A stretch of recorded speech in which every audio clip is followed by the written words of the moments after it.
Hey guys, and welcome back to another episode of Heebie-Jeebies TV. My name is Ashley, and on this channel we like to talk about stuff like true crime, but also the darker side and stuff like the paranormal and cryptids. Now, in today's video, I want to do something a little bit different. I have a thing about going onto Reddit, and I get caught up in some of these stories. Most of the time I'm looking for stuff based on true stories, real encounters that people just cannot explain. And one of the things I have been really trying to do a little bit more research on and determine whether or not I believe in it are certain cryptids. And one of those cryptids happens to be something called Dogman. Now, I know the name sounds absolutely ridiculous, and we'll get into that a little bit later, but I feel like the only reason people call it Dogman is because werewolf sounds even crazier. Now, today's video is going to be a bit of a different style. I am going to be reading an encounter with a Dogman that I came across on Reddit. However, I'm going to be reading it from a third-person perspective. Let's get into today's story. They grew up moving across the southern United States, from foggy blue ridges of the Appalachians to the fitted swamps and the thick bayous of the deep south. Remote wilderness had always been a second home, a place of comfort and belonging. From a young age, they hiked, hunted, camped, and fished, feeling more alive the further they got away from civilization. Their knowledge of the woods was deep, an instinct forged through the years of surviving in places where panthers, wolves, coyotes, and bears were not folklore but fact. It wasn't just a childhood hobby, it was a lifestyle, a connection to the land that most would never understand. The forest didn't frighten them, they felt sacred, primal, alive, until they weren't. When they were about 17, their family relocated to the Florida Panhandle, settling in a secluded property surrounded by endless forest. The woods there stretched for miles, interrupted only by creeks, county roads, and the occasional farmland. It was the kind of place where you could disappear without a trace and few would notice. Locals whispered strange things about the area, often falling silent when asked to elaborate. Some said the land held significance to the native tribes, while others alluded to odd happenings they refused to name. Each time they asked why, the conversation would end in a stiff smile or a sudden change of topic. There was a tension under the surface, as though the woods held secrets too dangerous to speak aloud. One night, a group of friends came over to camp. They ventured a mile into the woods, down to a creek bed nestled in a quiet bottomland. The path was overgrown but familiar, the air cool and damp, the soil soft beneath their boots.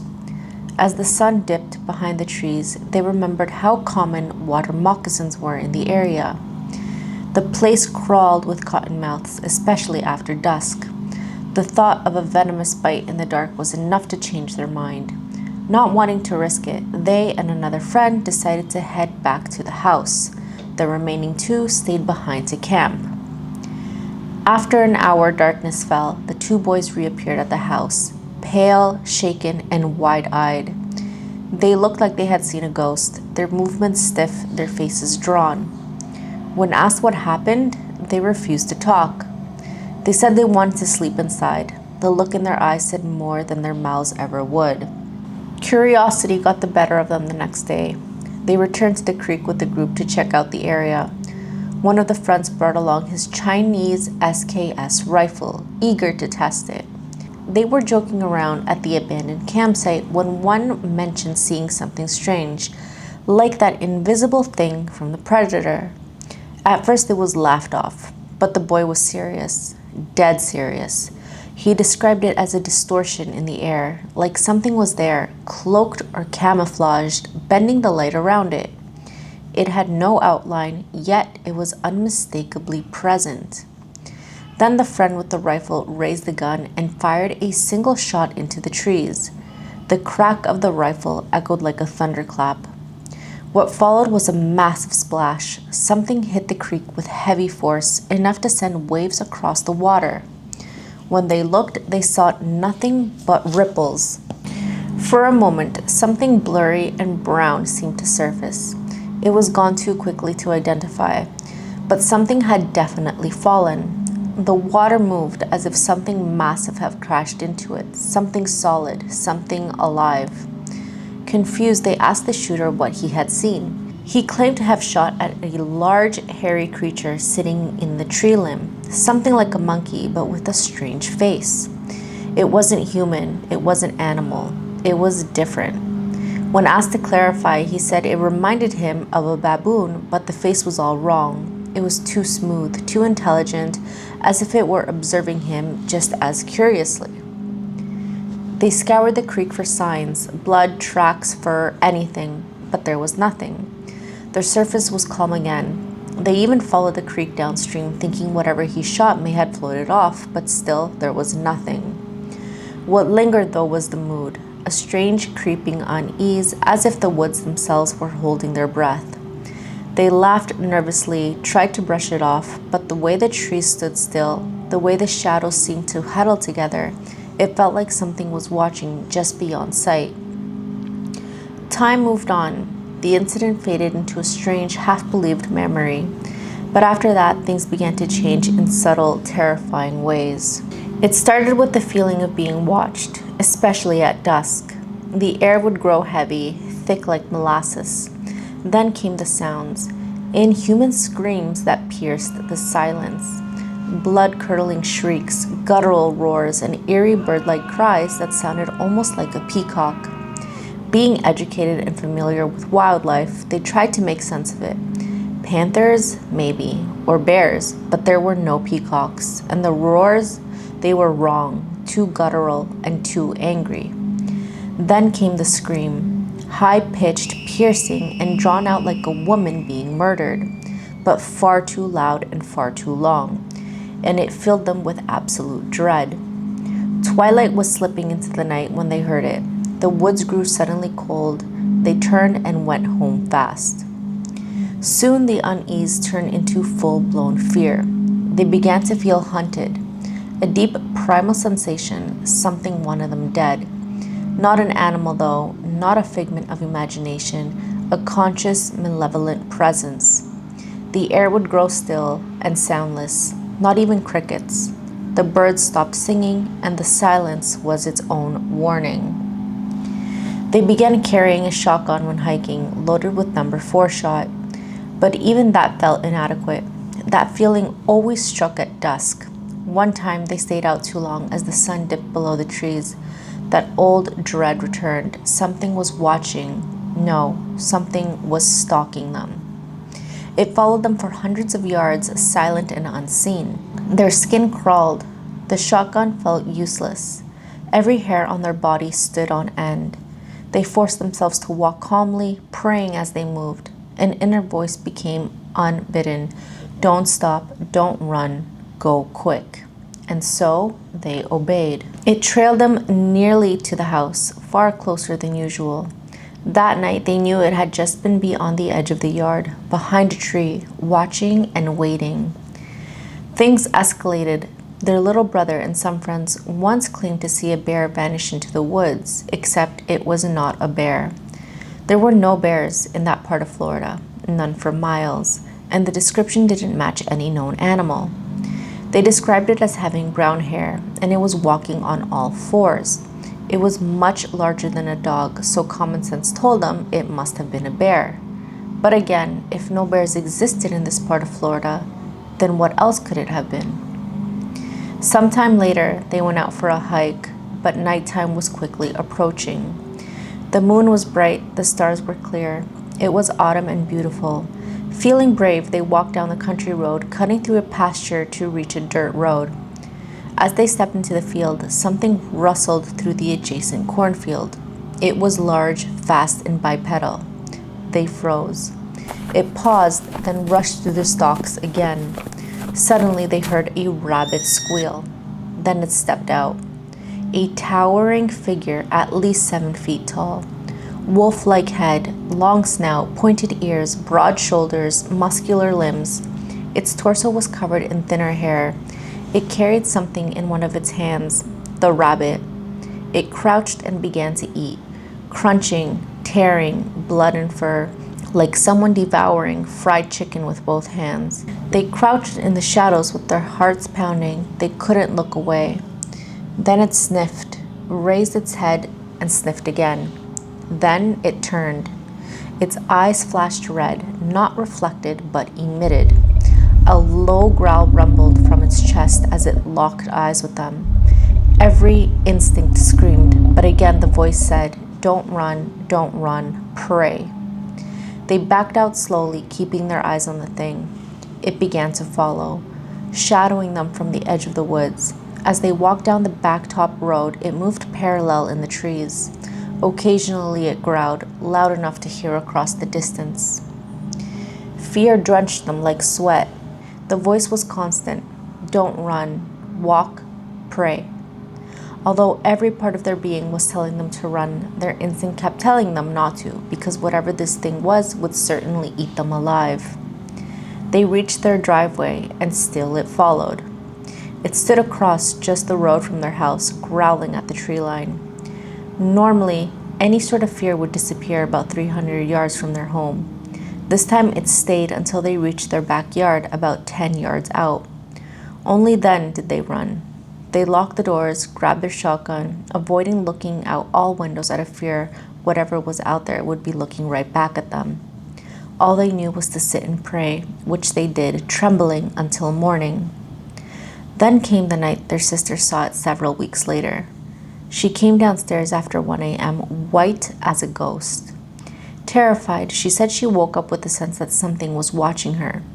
She looked out her second-story window, and there it was, crouched on the garage roof, staring through the glass, big, hairy, with red eyes glowing.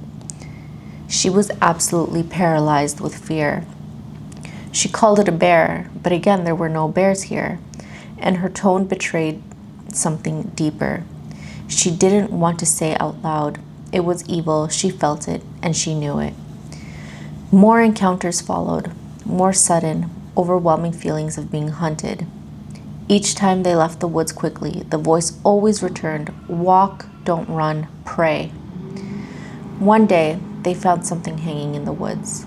A white domestic rabbit, gutted and eyeless, dangling from a branch 5 feet high.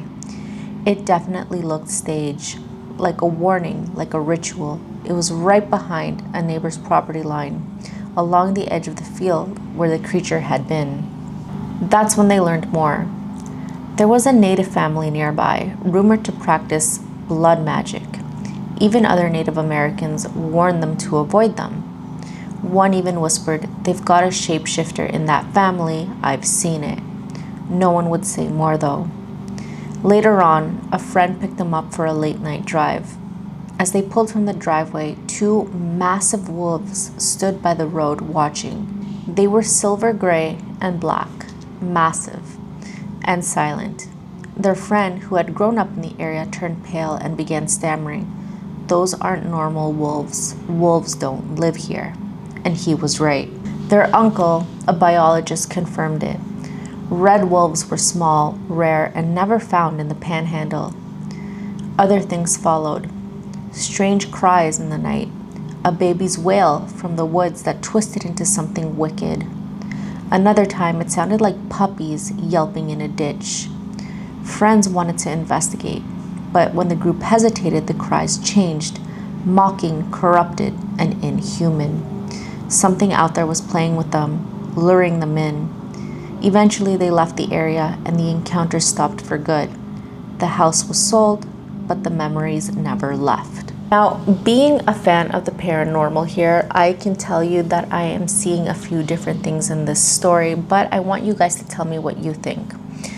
Now, like I was telling you guys at the beginning of the video, the story was found in a subreddit dedicated to Dogman encounters, which makes sense. There were sightings of wolves, not just once, but multiple times, with big red glowing eyes. Now, this suggests that perhaps these were not regular wolves after all. Now, if you don't know what dogmen are, I'll give you a little bit of a breakdown here, but I highly suggest watching the channel called Dogman Encounters, hosted by Vic Cundiff, and I'll link his channel down below. He does a really great job of interviewing a bunch of different people across Canada, across the States, that have encountered something like a dogman. Now, I know what you're thinking, is a dogman just another word for a werewolf? And that was my first initial thought as well, but no, there is no man turning into a werewolf at midnight here. The discussion goes deeper than that. Now, dogman sightings have been growing across North America, with hotspots around Oklahoma, Texas, Tennessee, Kentucky, and not to mention the rural parts of Canada like northern and southern Ontario and all over British Columbia. Most will tell you that the concept of dogman is completely irrational if you bring it up. I mean, like I was saying, I definitely felt the same way at the beginning. My initial thought was going back to a werewolf. But although the name sounds absolutely ridiculous and cartoon-like, I think it's just due to a lack of a better option. I mean, what else are you going to call something that looks like a werewolf and not call it a werewolf? Now, the sightings, however, and the stories that people tell about this dogman will likely make you think twice. People have reporting seeing this large, very large sized wolf for years and years, towering somewhere between 6 to 8 feet tall. And they all say that they have glowing eyes. For the most part, they say that their eyes are glowing in an amber color, but sometimes they will say that they are red. Now, they seem to have the upper body of a human, which is completely ripped, shredded, with thinner dark fur paired, but the lower body of this creature tends to be canine with the backwards legs. As for the face, those seem to come in a few different varieties. I have heard people comparing them to German Shepherds. Some people say they look like Dobermans. Some even say Huskies or Wolves. But I have heard stories where people say they look completely non-canine, almost more like an ape. Regardless, the impression that this creature leaves behind is one of absolute terror. Now, just like in the story, this creature, based on all the accounts that I have heard, doesn't always attack. It seems to really enjoy the thrill of terrorizing people. I've even come across stories where this creature smirks at them or smiles when it notices that these people have seen it. And many people also make a comment that they had this feeling that if this creature truly wanted to attack them, eat them, or kill them, it would have in half a second. But for whatever reason, it chooses not to, kind of like it gets off on the fear that it imposes on them. For you guys to really get what I'm trying to convey here, I highly recommend listening to these other podcasters. They have some incredible stories that will definitely make you think twice. And some of them are very, very credible, especially those that come from military backgrounds or have seen them on military sites. It definitely makes you think twice. Now, the other thing that I see going on in this story could possibly be something like a Wendigo or a skinwalker. Now, both of these come from Native American folklore. And the one that I'm more inclined to believe here is the Wendigo, because that one, people are terrified of it. Those from the Native American cultures and backgrounds refuse to say its name because they are terrified it will manifest. It's also known to mimic voices, to try to lure people into the forest, to try to trick them to find them in order to, I guess, eat them. They say that the Wendigo has this insatiable appetite. It's said to be a demonic creature that kind of looks like half dead, half alive. The top part of it is antlers, like a dead deer, but it has this rotting smell. Definitely something that no one would be able to tolerate. And because it has this insatiable fear, it's constantly trying to trick people out into the forest in order to get them there. Now, it will do this in all different ways, and I think we saw that at the end of the story. While it was trying to be a woman screaming for help, it was pretending to be a baby crying out, and even puppies pretending to be abandoned in a ditch. So Is it possible that these kids were seeing two different things, or were they seeing one thing or the other? There's also a lot of conversation about what a dogman truly is. Some people seem to believe that dogman is a demon, some sort of evil spirit that, is just conjured up when people are up to no good. Some people seem to believe that it is actually flesh and blood, perhaps some sort of experiment gone wrong by the government, and now that it's kind of just out there and unleashed, maybe something similar to Bigfoot. And then there's another possibility that perhaps it has been here all along and that we just don't really know much about it. A lot of people seem to believe that the government knows exactly what it is and that they're just simply hiding it. Because if they were to tell people that there was an 8-foot monstrous wolf out in the forest that is able to terrorize and rip people apart in seconds, it would cause mass hysteria for sure. But I think that's the whole fun about cryptids and cryptozoology, is the unknown and wondering whether or not these things are actually true or not. So let me know what you guys think about the story. Let me know if you guys think that he encountered an actual dogman. Was it a skinwalker, a wendigo, or were they just, a figment of their imagination? Alright guys, that's it for today's video. Let me know if you appreciate this style of storytelling, and I will see you in the next one.